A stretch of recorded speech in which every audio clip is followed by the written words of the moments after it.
Food, glorious food. Let's talk about 5 books with 5 delicious treats.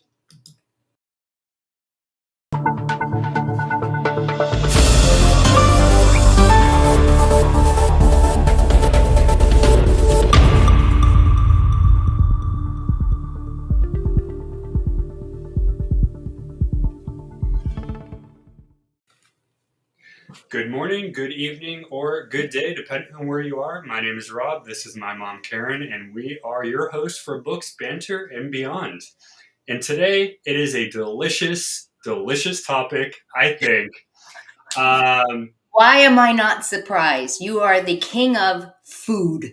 And this took a while because honestly, there are some things in books that I would not want to eat. And I was like, I got to find things that at least I'd probably eat somewhat. So today we're going to go over 5 literary foods from 5 famous books and kind of discuss what we think about why food is used, if it's really purposeful, or if it's just kind of there for the heck of it, because the authors, they like to eat too, right? And you'll notice the theme for the first 3 because apparently sweets are popular, I guess. So let's dive into number 1. And this one shouldn't be a surprise, but we're going to take you to the world of Alice in Wonderland.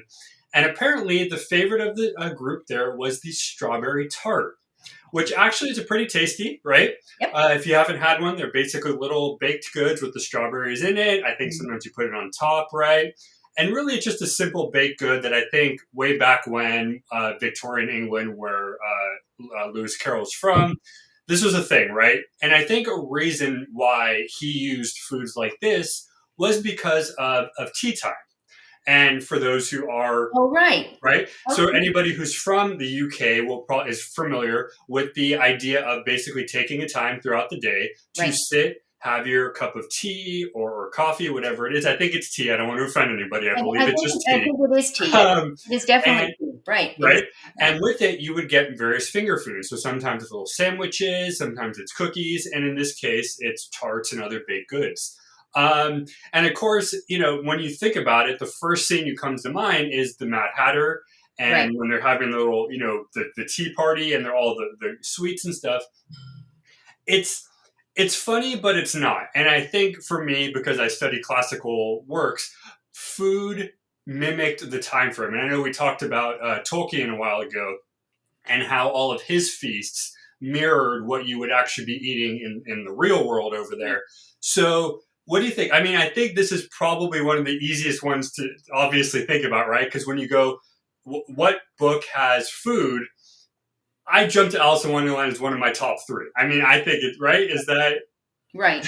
And it's the knaves. What I don't even know what a knave is, but the knave of hearts is actually accused of stealing them from the queen of hearts. So not only are you eating them, but apparently he's even.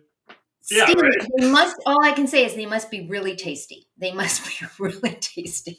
Hey, if the guy's stealing tarts from the queen, obviously, right? Yeah, so absolutely. That's our first one here. Number 2, and again, this one is a classic book. I think everybody's read this book.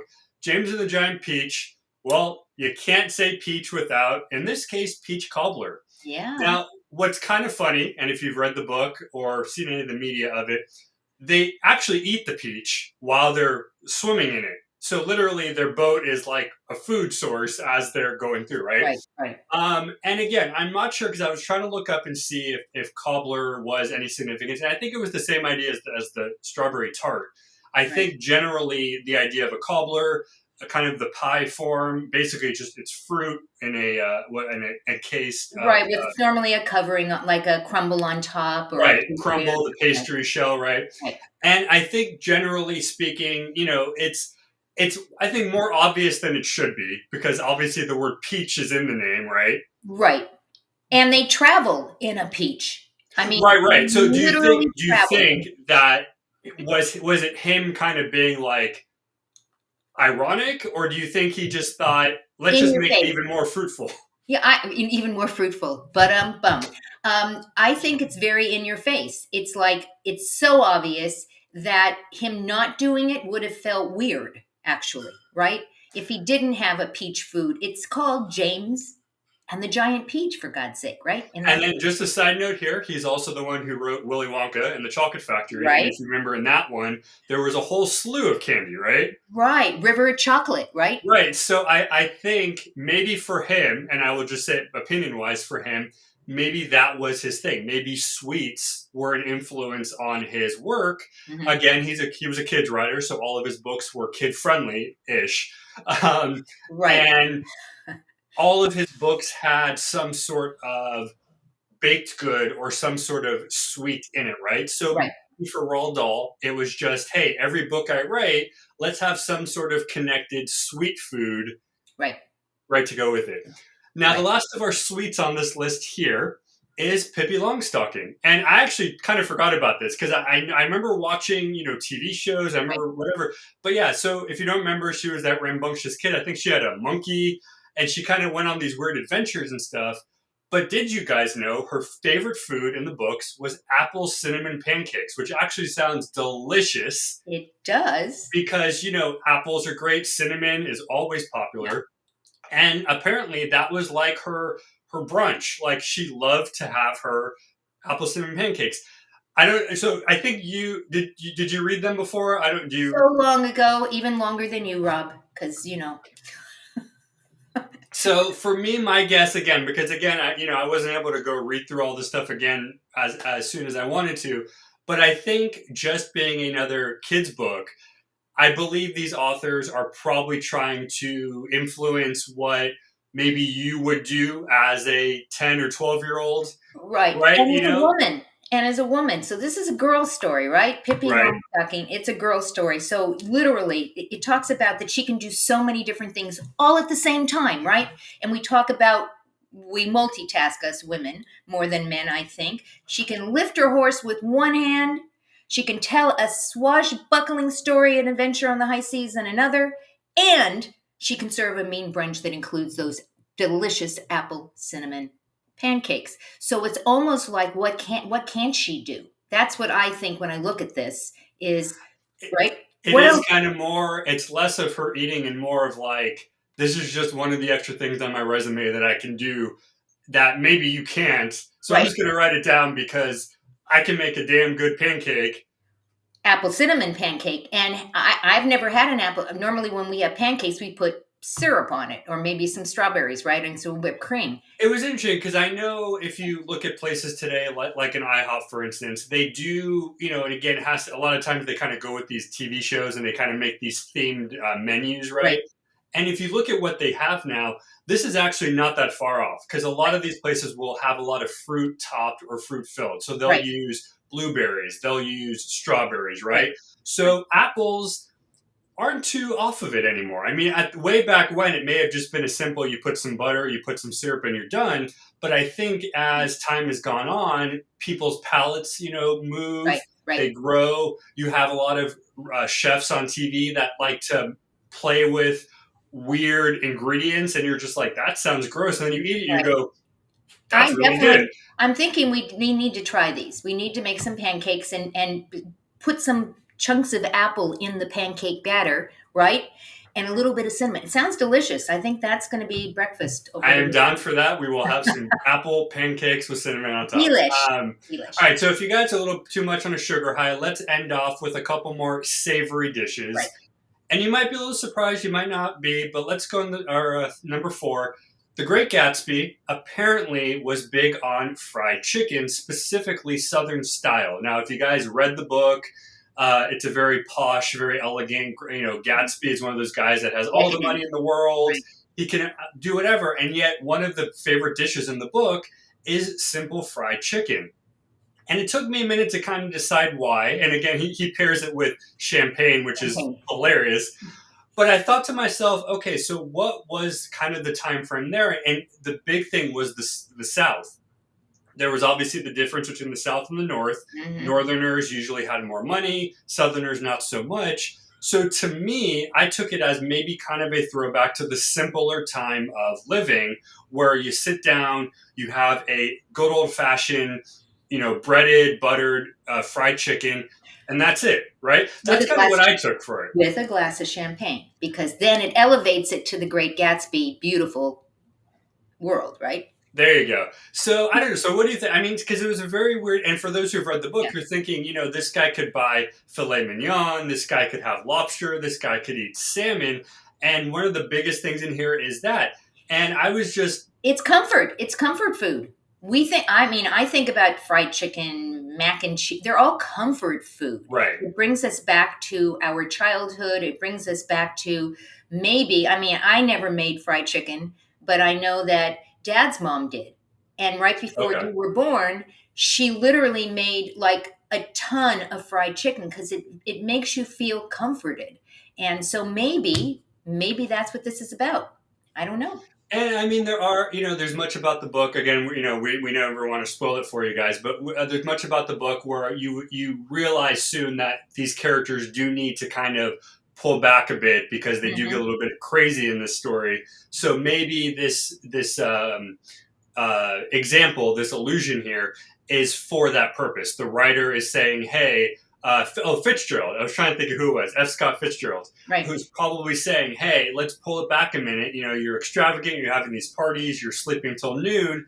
Let's kind of let's go Get back back to home for a basics. minute, Let's go back to basics, right? right? And have that."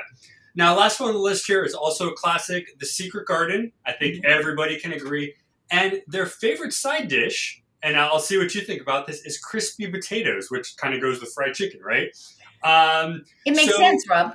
It actually makes sense. okay, so what did come to your mind when you Well, think? the secret garden, they bringing it back to life, right? That's the idea behind it. And from the very basics, when farmers plant, they plant potatoes, they plant corn, they plant those things that come from the ground that you literally dig in the ground and you Okay, pull those. Well, corn, you don't, corn is grown up there, but the potatoes are in the ground. And so that makes total sense to me that they are harvesting as they bring the garden back to life. If you look at gardening books and planting books, potatoes are one of the first things that you learn about. You plant those potatoes in the ground. So that makes perfect sense to me. interesting. See, that never crossed my mind. See, that's why I love the debates that we Yeah, do because the two right. different perspectives. So we had two savory, we have, three sweets, and I'm sure we could find lots and lots of books. And I wonder what's the percentage? Are more books have sweet, more books have the savory, but definitely desserts are very popular in literature.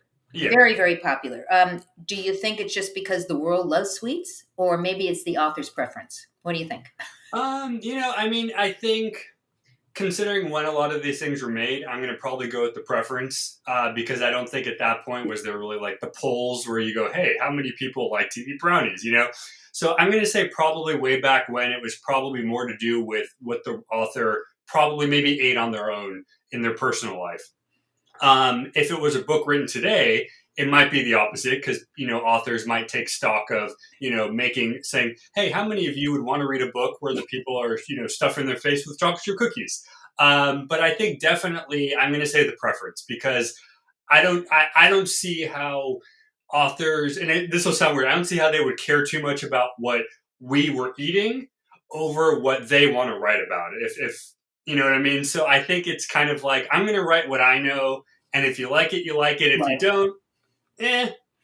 Do you think that the food is being used as a visual part of the book, just as something added in, or it's just for fun? And again, I think it's kind of the 50-50 too. I think, like for instance, when we were talking about Tolkien before, the feast did play a pivotal role because it signified, the classes, the middle class, lower class, upper Mhm. class. I think generally when you're reading maybe like a kid's book like Pippi Longstocking or something like that, it's probably more just for entertainment because my thought is that when an author is writing for a child, they're probably not assuming they're thinking too much. So they're probably just saying, we're going to throw something in there for fun. I don't know. I'm going to throw it to you too because I think it's more just for silly, but maybe it depends on the book. I don't know.